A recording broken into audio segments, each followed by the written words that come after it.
Gusto mo bang food trip ng pangmalakasang papaitan, masarap na pares bagnet, at dinarayong gotong lugaw? O tara, samahan nyo ako. Yon mga kaibigs, nandito nga tayo ngayon sa kahabaan ng Sampaloc Street. Dito lang yan sa may tapat ng Santo Niño Church, dito sa may Central Signal. At dinayo nga natin tong Brothers and Pares dahil meron nga sila dito papaitan. Tara mga kaibigs, tikman natin yung kanilang papaitan dito. Magandang gabi, Boss JP. Tanong ko lang po kung kailan po nag-start yung business nyo. Bali, nag-start yung business na to 2 months ago na. Ano po yung mga binibenta nyo dito?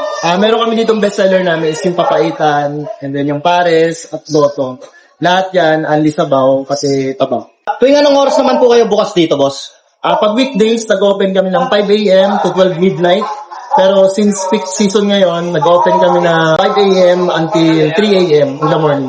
Po, saan po located tong store nyo? Sa mga hindi po nakakaalam ng location namin, ang location po namin is Central Signal Village, tapat ng Santo Niño Parish Church. Eto nga pala mga kayupips yung kanilang papait dito, no? Nagkakahalaga lang yan ng 70 pesos pag plain lang siya, tapos kung may rice naman, 80 pesos siya. At meron din pala sila ditong pares na nagkakahalaga lang ng 55 pesos to 60 pesos. At meron din sila ditong goto mga kayupips yung lugaw na nag-range lang ng 15 pesos to 50 pesos. Bale, ito mga kayupips ay niluluto pa lang kasi nagkaubusan kanina. Yan mga kayupips, no? Nandito nga tayo ngayon sa Sampaloc Street, dito lang sa harap ng Santo Niño Church, at dinayo nga natin itong Brother and Pares. Mga kayupips, meron nga sila ditong papaitan. At dito sa lahat na tindahan dito, sila lang yung nagbebenta ng papaitan. Tikman natin yung kanilang papaitan dito at yung kanilang pares bagnet. Bale mga kayupips, yung kanilang papaitan dito, nagkakahalaga lang yan ng 80 pesos, may rice na yan. At kung gusto nyo naman ng walang rice, 70 pesos lang yan.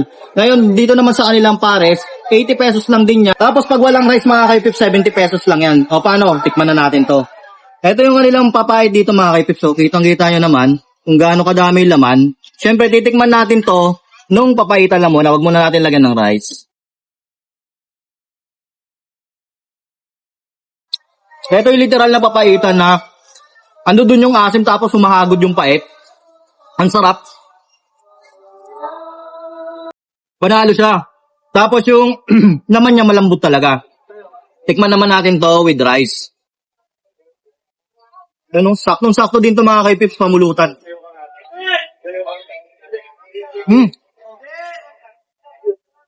Solid talaga mga kayupips.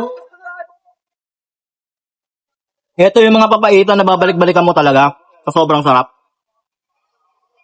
Sarap. Kakaiba yung kulay niya ha. Hindi siya yung literal na papaitan na yung kulay green. Dito parang ano siya yung medyo mamula-mula.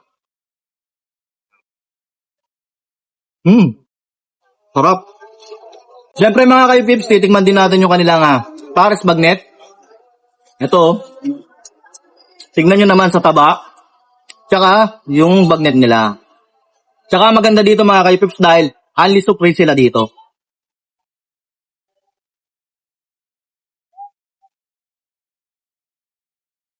Sarap.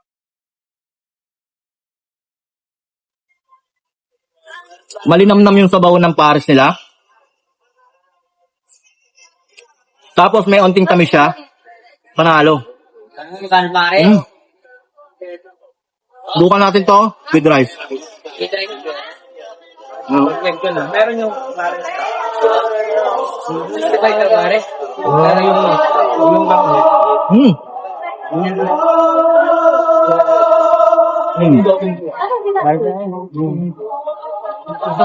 Panalo. At mga kayupips, meron din pala sila ditong gotong lugaw kaso hindi natin inabot dahil nagkaubusan, dahil marami nagsisimba. At paano mga kayupips, pag trip nyo palang food trip ng gantong papaitan, pares, tsaka goto, dito lang yan sa harap ng Santo Niño Church, dito sa my Brother and Pares. Kung ano pang hinihintay nyo, food trip na tayo dito.